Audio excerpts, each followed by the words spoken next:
indera itu dilemahkan, indera yang lain pasti akan menguat. Kan prinsip dalam meditasi kan begitu. Kalau keseluruhan panca indera itu dilemahkan, pasti indera intuitifnya jauh lebih kuat lagi. Gendari memakai itu. Kalau dalam wayang Jawa, sebab matanya ditutup, ya pandangan matanya ini bisa punya kekuatan super. Semua yang dia lihat pasti akan punya kekebalan terhadap apapun yang akan menimpa orang yang dia lihat. Kalau dalam kisah tasawuf mungkin mirip ini. Imam Ahmad Al-Badawi, salah satu sufi Mesir yang memang mengkhususkan diri untuk menutup wajahnya karena wajahnya penuh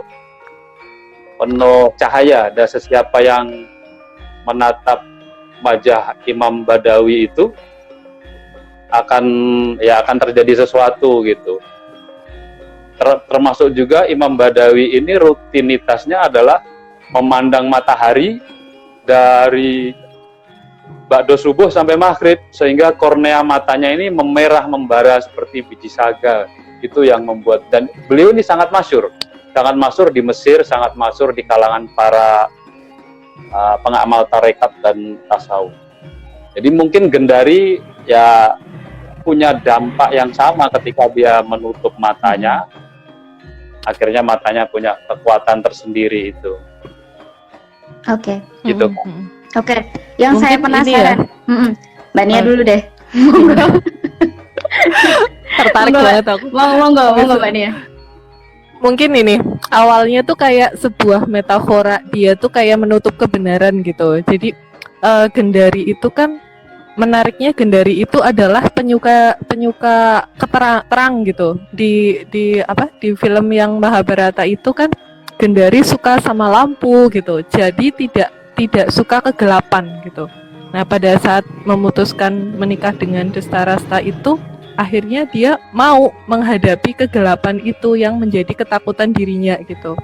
Itu positifnya. Tapi metaforanya juga bisa dalam rangka menutup dari kebenaran gitu. Tapi pada akhirnya yang dia lakukan itu menjadi sebuah laku yang akhirnya bisa bermanfaat untuk kepentingan anaknya. Jadi harapan Gendari itu mungkin ada di anaknya gitu. Seenggaknya walaupun saya tidak menikah dengan orang yang saya cintai, tapi yang penting anak saya bisa jadi raja gitu.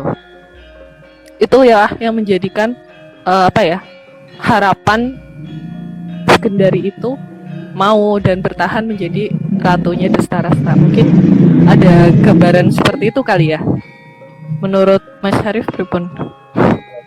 Menurut Mbak Agnes, silakan. Ya pada akhirnya dia harus menerima takdir sih. Ketika dia harus dipasrahkan kepada Destarasta, dia memberontaknya dalam hati, karena pada masa itu kan wanita tidak punya suara sebagaimana era sekarang kan. Mereka mengikuti perintah dan kulturnya seperti itu. Meskipun tidak bisa menerima keadaan tersebut, ya dia jalani, tetapi dia menyusun strategi. Di mana-mana wanita kan punya self defense yang yang unpredictable. Nah, kita nggak tahu Gendari, mungkin kalau ini kan Gendari sudah juga menyusun rencana di situ. Jadi klaim-klaim Haryo Suman bahwa dia tidak rela kakaknya diperlakukan seperti itu, akhirnya dia berbuat itu hanya alibi saja untuk pembenaran dari semua yang dia lakukan. Sejujurnya kalau orang cerdas itu kan hasrat untuk ekspansifnya itu kan lebih tinggi daripada orang yang tidak cerdas. Gendari itu punya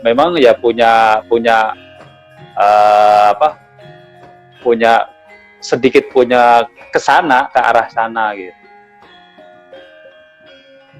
Oke. Menarik sih Gendari ini. Saya melihatnya sama penasarannya gini Mbak Nia, ke Mbak Nia dulu ya Guru. Dia kan punya anak, terus sebenarnya sadar atau enggak sih dengan dendamnya kemudian dideliver ke anaknya, terus menjadikan anaknya juga, iya saya juga dendam sama yang didendamin sama orang tua saya. Nah kalau untuk relate sama kehidupan sekarang nih Mbak, bagaimana seorang ibu ini sebenarnya sadar apa enggak ketika dia entah itu mengandung atau sudah punya anak, dendam atau kebahagiaan justru itu ngalir ke darah anaknya secara sadar apa enggak sadar sih sebenarnya kalau dari psikologi perkembangan, Mbak? Iya. Ya, ini menarik ya. Jadi dalam psikologi perkembangan juga dijelaskan emosi ibu saat hamil itu mempengaruhi karakter anak. Dan mungkin bukan hanya emosi saja ya. Misalnya gini, kalau ibunya waktu hamil marah-marah, maka anaknya pada saat lahir dia akan punya karakter pemarah gitu. Nah, apakah karakter pemarah itu bisa terlampiaskan? Itu tergantung kepada lingkungan juga gitu. Jelas nggak suara saya tadi? Jelas. Nah, termasuk ketika kita tidak menyukai seseorang atau sesuatu gitu, secara tidak sadar itu masuk ke alam bawah sadar dan itu menurun ke anaknya gitu. Pernah ada kasus misalnya ibunya nggak suka sama seseorang gitu, nah kemudian anaknya pada saat lahir sudah besar dia punya kebencian padahal dia nggak tahu itu kenapa dia benci sama orang itu gitu. Wah, bahaya bener ya Allah.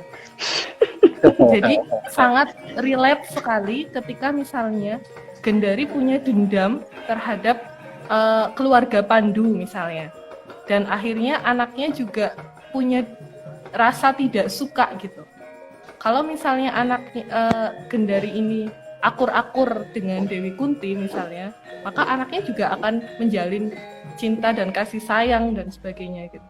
Jadi bisa jadi dendamnya ini karena memang sudah terbentuk dari lingkungan dan juga bawaan pada saat dalam rahim ya, pada saat dalam kandungan gitu. Dan itu mau tidak mau, baik disadari maupun tidak disadari, itu akan terjadi gitu. Jadi kalau pertanyaannya Mbak Agnes, sadar apa enggak sih gitu? Kebanyakan malah nggak sadar kan, kadang-kadang kalau kita membenci orang juga nggak sadar gitu. Nah itu outputnya seperti itu. Nggak sadar ini yang bahaya ya. Iya. Tapi sebenarnya Gendari iri dengan Kunti dan Madrim itu pada awal-awal, tapi setelah kesini kan dia akhirnya yang menyadari bahwa Pandu itu tidak sesuai ekspektasinya Gendari di awal.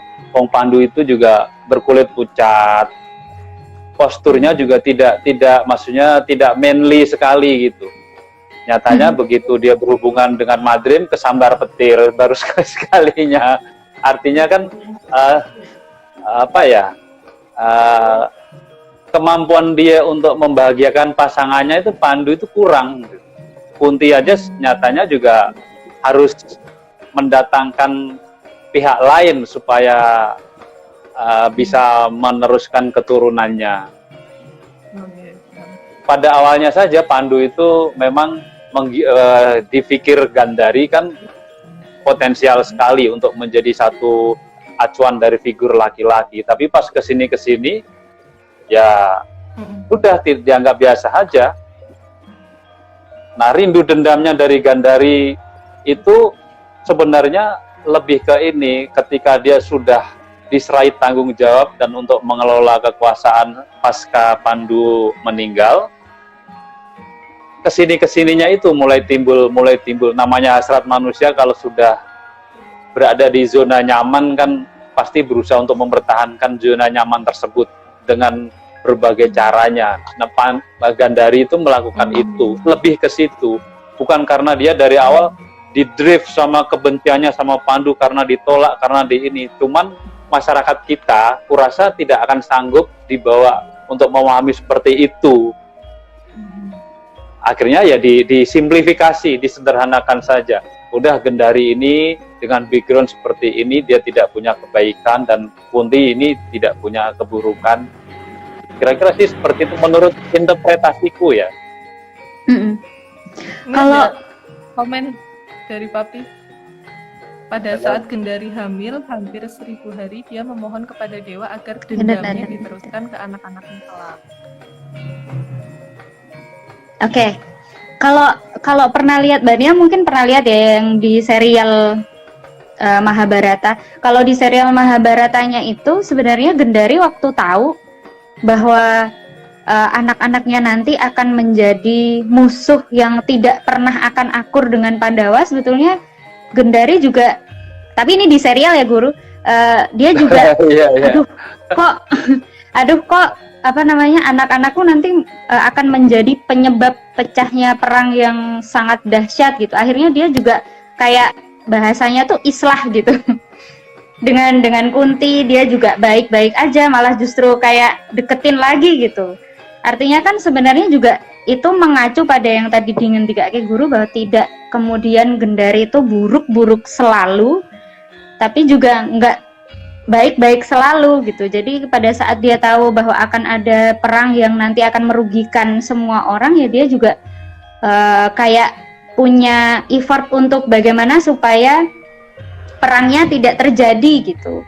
Salah satunya ya dia baik-baikin Kunti gitu, baik-baikin ibunya Pandawa supaya anak-anaknya juga lihat gitu. Tapi kan sudah nggak bisa, karena sudah menjadi takdir lah ya, kalau di kehidupan nyata sudah takdirnya perang, ya perang aja gitu. Dan memang seperti itu, yang baik nggak selalu baik, yang jahat nggak selalu jahat. Nah kalau dari kalau dari segi spirit Guru, wanita-wanita ini kan banyak yang punya iri dengki ya kayak Gendari gitu. Nah ini gimana supaya nanti ketika memang saatnya memiliki suami atau memiliki anak itu kayak yang tadi Mbak Nia bilang, jangan sampai secara nggak sadar tuh kita benci sama orang terus tumus ke anaknya gitu, terus anaknya juga jadi malah mirip sama orang yang kita benci gitu. Sebenarnya makanya tadi yang di awal aku bilang ada Padat 6, Padat Songo sama Padat Manyuro, itu supaya kita bisa memahami profil utuh dari figur Gendari ini seperti apa. Kalau kita ngelihat hanya di Padat 6 dan Padat Songo, ya udah timbulnya ya Gendari memang ya figur yang terstigma negatif. Tapi ketika kita sudah sampai di Padat Manyuro, pungkasaning hidup, akhir dari hidupnya Gendari itu kan ada narasi-narasi luhur yang keluar dari mulutnya.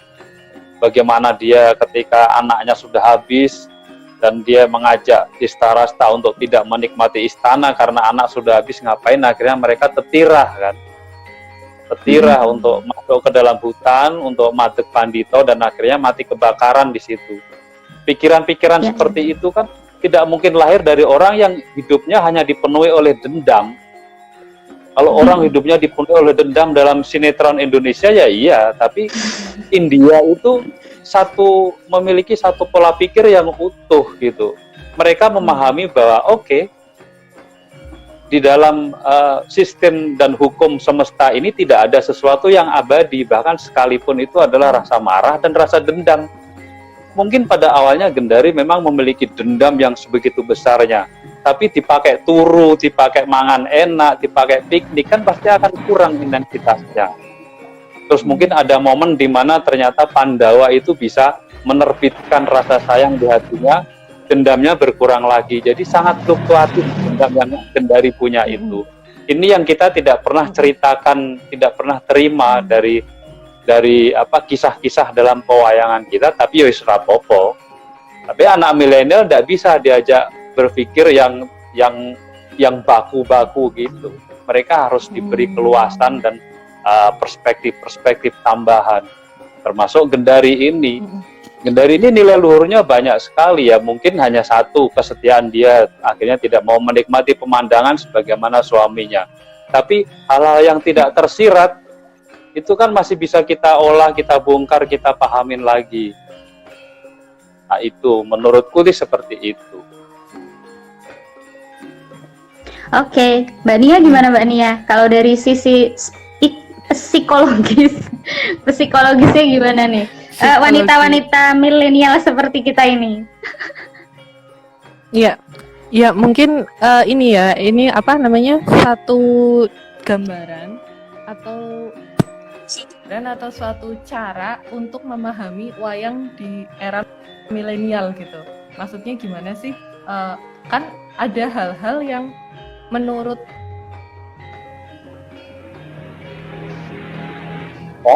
sinyalnya hilang Kak Nia. Loading. Menurut Sinyalnya dibajak sama Dewi Gendari. reload. Ulang Mbak, tadi reload. Loading. Jadi kita bisa melihat dari perspektif psikologi perkembangan sebenarnya. Jadi yang dijelaskan oleh Mas Syarif tadi itu adalah tahap-tahap perkembangan manusia. Jadi kalau misalnya pengen melihat gambaran manusia secara utuh, atau misalnya kita bisa melihat bagaimana tahap-tahap perkembangan.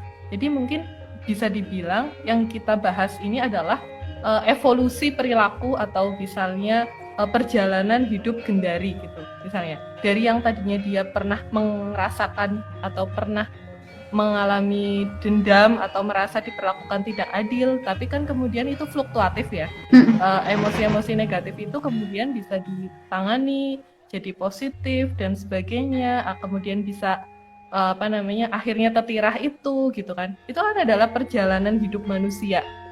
Jadi mungkin itu ya cara melihat karakteristik manusia dari tokoh Gendari ini. Kita bisa belajar bahwa perjalanan hidup manusia itu bukan dilihat pada saat satu momen itu aja, tapi pada saat di tahap-tahap kehidupan, misalnya pada saat remaja, pada saat dewasa, pada saat usia lanjut. Nah ini namanya psikologi perkembangan, itu dibahas itu seperti itu.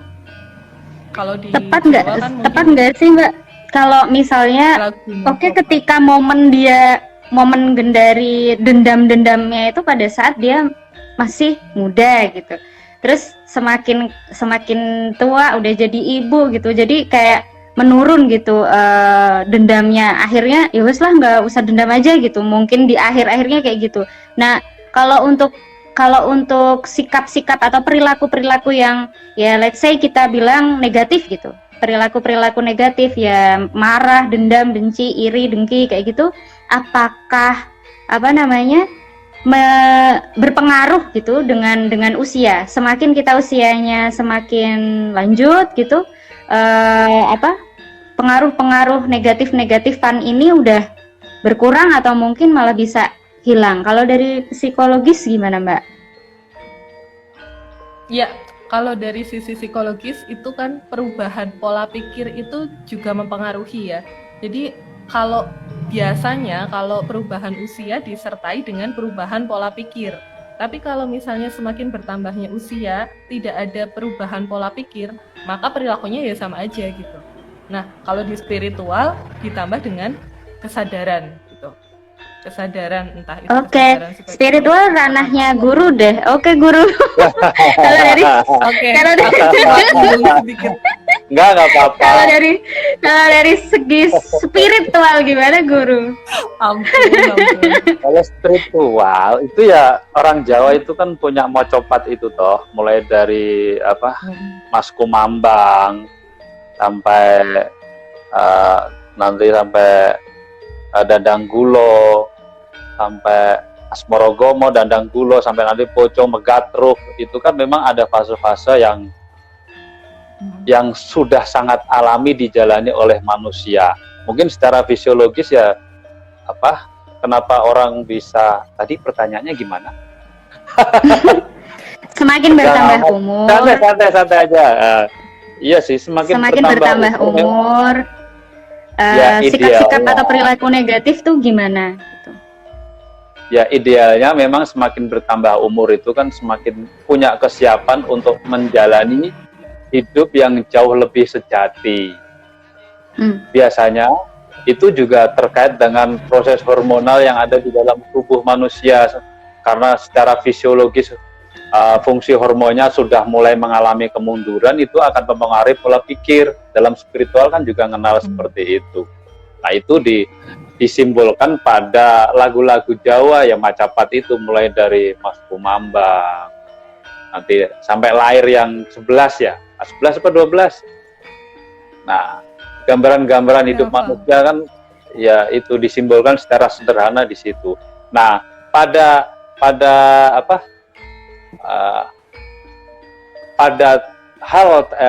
tentang Macapat ini aku banyak setuju sekali. Sultan Agung memang luar biasa. Sultan Agung tuh Wali Songo ya? Wali Songo dong, Guru. Nah, iya, Wali Songo gitu. Jadi idealnya memang ya semakin sepuh itu harus semakin mencari jalan yang terang. Jalan yang terang itu jalan yang penuh dengan cahaya kesejatian itu. Makanya dalam wayang itu kan disebutnya ya mulai masuk ke fase Patet Manyuro. Manyuro itu kan simbolisasi dari merah. Merah itu kalau kita pernah baca kisah bukunya Fariduddin Al-Attar ya kalau nggak salah, yang burung simuh. Nah, burung simuh, burung Garuda, entah apa itu sebagai simbolisasi dari keterwujudan yang maha kan gitu. Nah, Patet Manyuro itu gambaran ketika seseorang harus mulai menuju ke yang sana itu. Kenapa merak?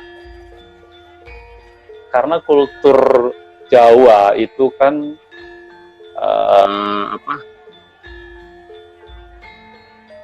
pengetahuan kebatinannya itu banyak dipengaruhi oleh ajaran Torekot Satariyah awalnya dulu. Di dalam Torekot Satariyah itu figur burung merak ini disucikan, maksudnya dianggap rajanya burung. Tapi ini hanya interpretasiku ya, bisa orang lain bisa berbeda, bisa ini. Sementara wayang itu kan gambaran dari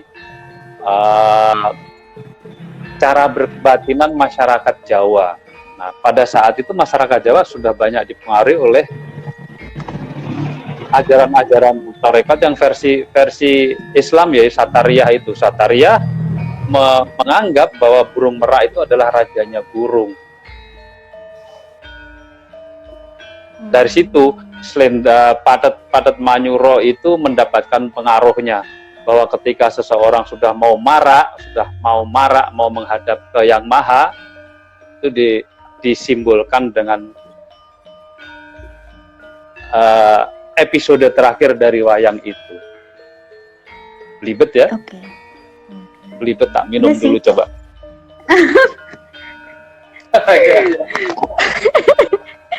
Guru, sejam aja guru ini. Udah mau selesai. Jadi kalau di psikologi itu juga ada loh penjelasan tentang proses perjalanan manusia yang kembali ke Sang Maha gitu ibaratnya. Di usia 40 tahun. Di usia 40 tahun itu adalah masa dewasa madya. Nah, teman saya ada yang meneliti, jadi masa dewasa madya itu usia-usia orang masuk ke tarekat gitu ya. Nah itu di usia dewasa madya itu ceritanya. Usia berapa Mbak? Usia berapa tadi dewasa madya? 40. Ya Allah, 40 tahun. Oke, terus? Iya, jadi di usia dewasa madya itu banyak yang masuk ke tarekot gitu. Nah kenapa? Karena di tugas perkembangannya itu adalah pencarian identitas, tapi beda sama pencarian identitas waktu masa remaja. Kalau yang 40 tahun ini identitasnya lebih ke refleksi seberapa besar saya sudah berkontribusi kepada sesama atau lingkungan sekitar gitu. Jadi nanti kalau itu ketemu, itu akan menjadi seorang lansia yang generativity bahasanya gitu. Jadi yang punya kontribusi ke generasi selanjutnya. Jadi punya warisan yang diturunkan gitu. Ini kan karena teorinya juga dari barat ya. Tapi dijelaskan juga proses perjalanannya seperti itu. Jadi ada refleksi gitu. Oke. Guru, karena ini dibatasi waktu. Takut ke sana-sana gitu, Guru. Saya juga untuk episode kali ini kita sejam aja ya Guru. Kalau gitu. Iya dong, iya. Sejam aja ya. Kalau gitu closing statement dong Guru tentang Gendari, kemudian yang sudah kita bahas tentang dendamnya, cintanya, kemudian kesetiaannya. Kayak mana Guru? Gendari ini satu figur unik. Kalau ya rasa marahnya itu rasa marah yang beralasan, apalagi karena memang dia kan punya kecerdasan lebih di antara kandidat yang lain. Kemudian dia akhirnya melakukan laku, yaitu menutup salah satu panca inderanya sih. Dan itu mungkin kalau teman-teman misalnya mau praktek, boleh 3 hari tidak ngomong dengan siapapun. Itu pasti akan ada satu knowledge baru yang akan diterima oleh teman-teman. Gitu. Gendari melakukan itu, tapi dia juga punya ekspektasi lebih terhadap anak-anaknya. Karena ya kalau misalnya partnernya secara physically kan juga tidak sempurna. Mau nggak mau kan dia akan akan mencurahkan segenap keinginannya itu kepada keturunannya dong.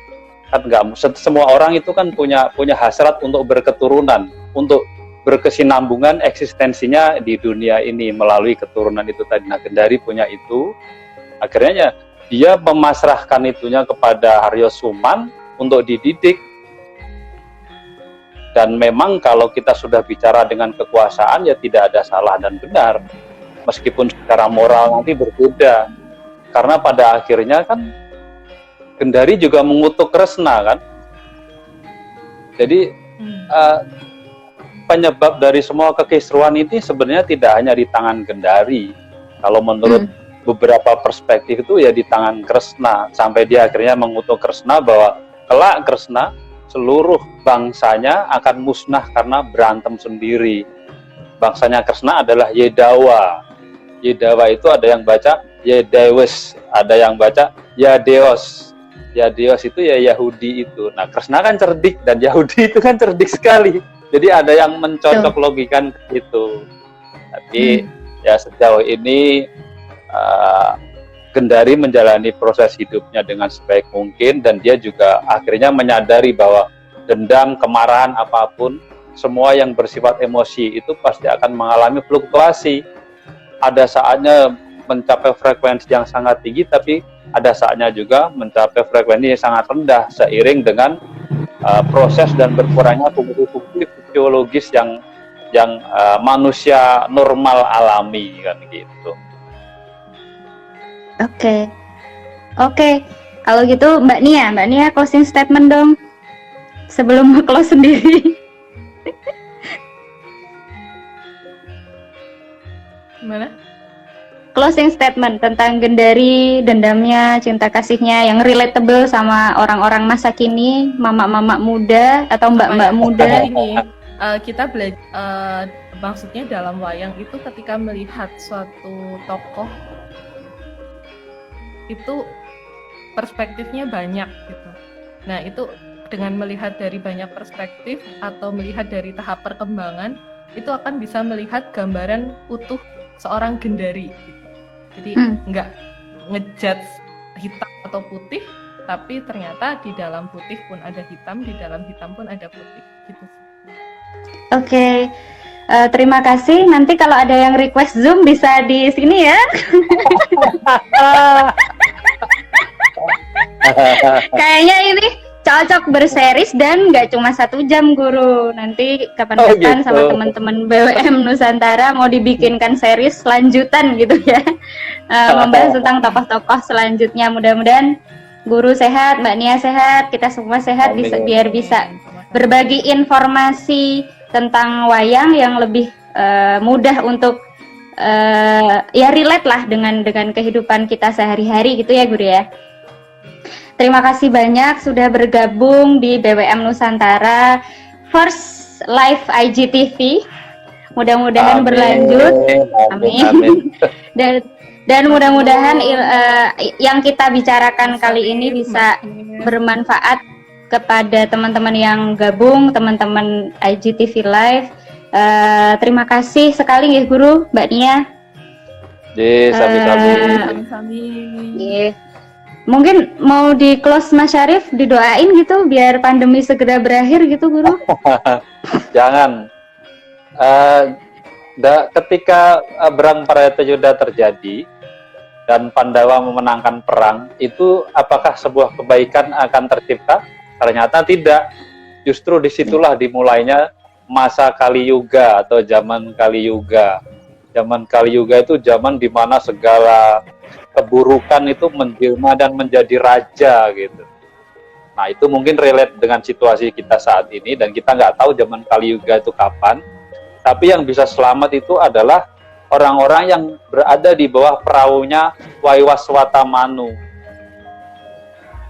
Waiwaswata Manu itu ya salah satu figur yang menjadi leluhurnya para manusia saat ini. Dah, kita aja. Next. Terima kasih. Kalau ada yang minta Zoom bisa di sini ya. Terima kasih banyak. Assalamualaikum Mas Syarif, Mbak Nia. Terima kasih banyak. Saya close ya. Warahmatullahi wabarakatuh.